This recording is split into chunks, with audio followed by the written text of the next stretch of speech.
Halo teman-temanku semuanya, apa kabar hari ini? Teman-teman, kita sekarang pembahasan mengenai kehidupan bernegara secara santai ya.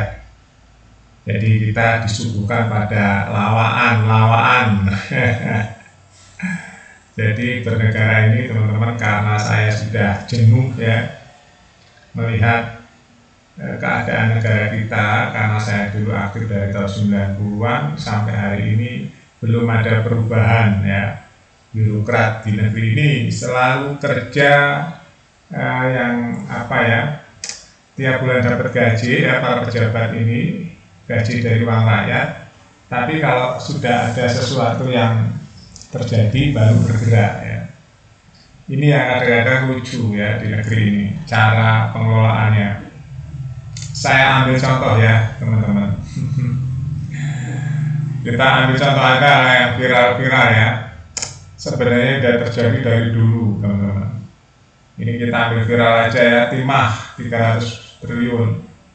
Pertamina 5 tahun kurang lebih 1000 triliun. Wow, ya, rekor-rekor. Itu triliun loh teman-teman. Saya balik lagi sekarang ke 180 derajat ya. Sementara rakyatnya cari beras tiap hari aja berjuta-juta orang masih pusing. Di sisi lain ada orang yang ngeruk duit triliunan milik rakyat. Ironi nggak? Ironi ya teman-teman.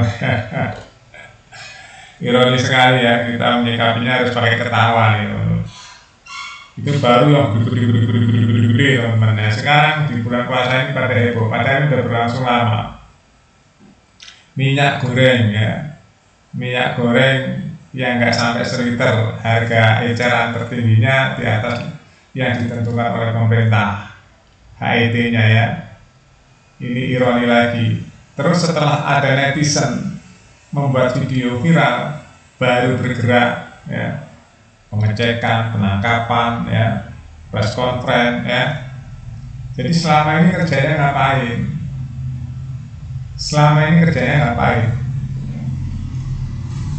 Dibayar oleh rakyat, setiap bulan dapat gaji oleh rakyat, Pak Menteri Perdagangan, penegak hukum ya, setiap bulan dapat gaji. Jadi di kantor kerjanya ngapain?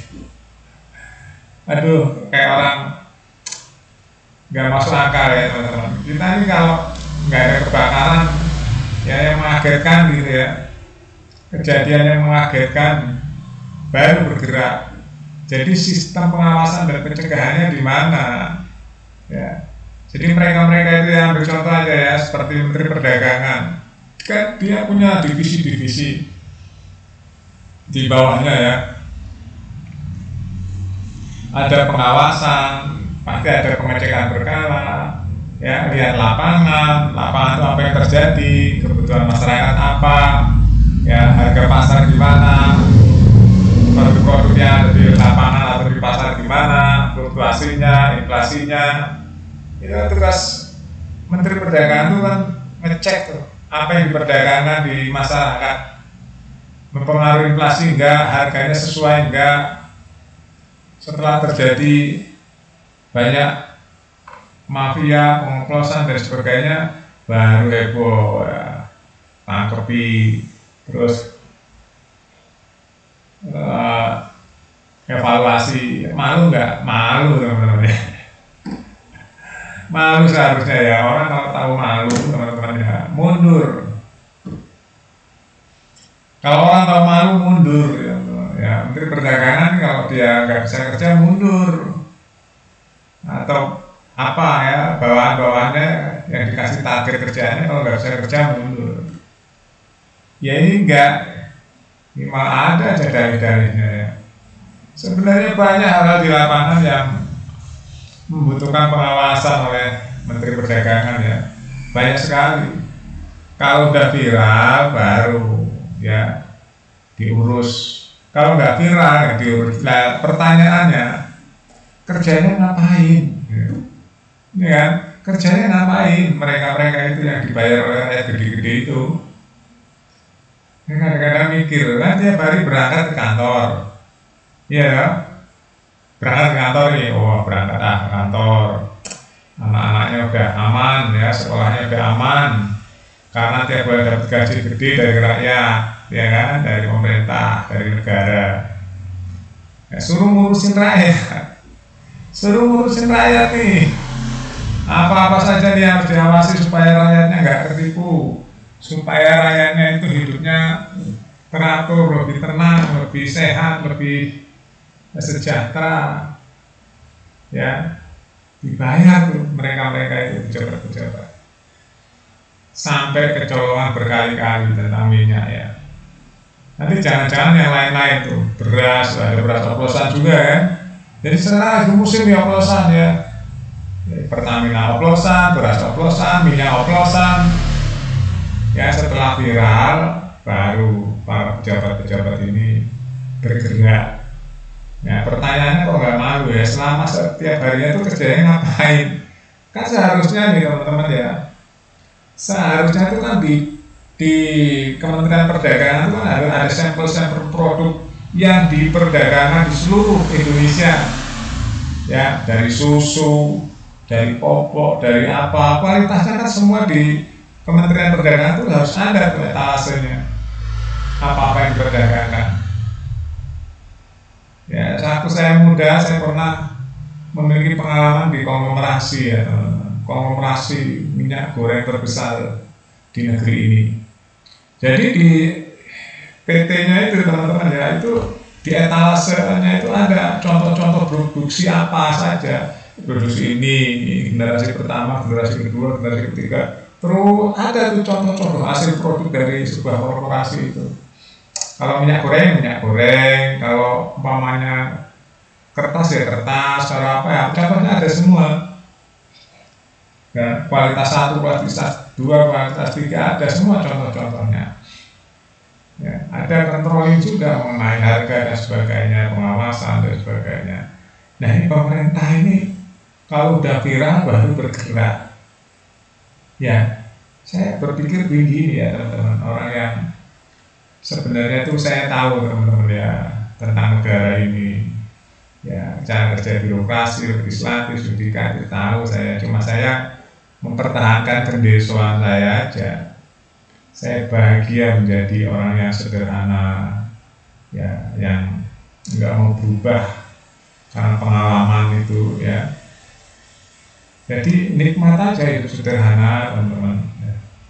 Pertanyaannya, kok ada pejabat yang sudah dicukupi oleh rakyat ya, semua dicukupi kebutuhan pokok, perumahan, kendaraan, pulsa, listrik, air, pensiun ya, ditanggung oleh rakyat, kerjanya kebobolan terus.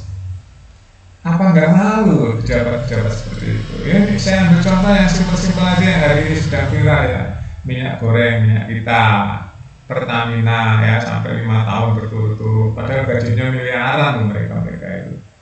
Ya, itu kok nggak tahu diri ya. Kalau di Jepang harakiri itu, udah harakiri aja, harakiri. Ya, kalau nggak mampu menjalankan tugas yang dibebankan oleh rakyat, harakiri aja udah, harga diri dong, atau mundur kalau nggak. Ya, ya Pertamina, terus banyak banget ya. Kalau saya ceritakan teman-teman, modus-modusnya itu apa teman-teman ya. Cuma karena kalau saya bicara orang nggak akan percaya, karena tampaknya memang nggak meyakinkan. Ya, padahal saya dari tahun berapa ya, udah apa yang begitu-begitu teman-teman ya. Cuma saya ketawa, cuma nggak ada perubahan negeri ini, nggak ada perubahan. Jadi mereka itu menikmati kemewahan dari rakyat, tapi kerjanya kalau pas viral-viral aja ya. Ini yang ironis sekali ya, nggak malunya di mana gitu. Coba di Pertamina aja ya, sampai merugikan negara ratusan triliun. Kalau orang tahu diri, bunuh diri, harakiri. Kalau punya harga diri ya, mereka juga bermiliar-miliar ya, merugikan rakyat itu kan jahat sekali. Jahat sekali teman-teman. Orang nggak punya harga diri namanya, itu namanya loser atau orang-orang jahat, orang-orang rakus yang sudah diamanahi oleh rakyat mengurus negara ini yang dibangun berdarah-darah ya, nggak tahunya berkhianat. Orang nggak punya harga diri, karakter, dirinya nggak ada, di karakter kebaikannya nggak ada. Yang ada greedy aja, ya ingin ngerus banyak-banyaknya. Saya ceritain ya teman-teman, manusia itu berapapun kurang, saya kurang berapapun, yang ada malah tambah sombong. Jadi malu apa pejabat yang sudah percaya oleh rakyat tapi kerjanya nggak bisa, ya mendingan mundur. Ya itu aja. Kalau orang punya harga diri ya, kerjanya nggak bisa, kecolongan masalah ngurusi ya, minyak goreng aja kecolongan seperti ini ya, HET-nya nggak teratur ya, terus literannya juga nggak terpenuhi, kecolongan yang di lapangan, mundur, ganti yang baru. Saya berpikir ya harus ada gerakan yang benar-benar ekstra ya.